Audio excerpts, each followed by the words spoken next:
So this video is of another kitchen remodeling that we are doing at 123 Remodeling. As you can see, we started the demolition.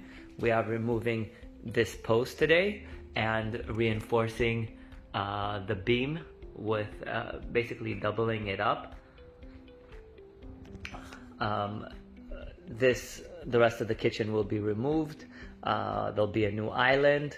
The sink is actually going to be in the island where the stove will be where the sink is now, and there'll be obviously a hood above it. There'll be two 36-inch cabinets above, new backsplash. This wall will be opened up a little bit more. New appliances. And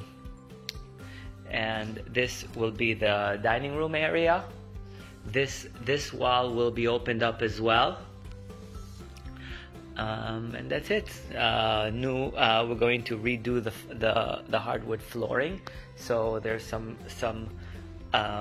corrections to make here. Obviously, on the other side, the tile will be removed.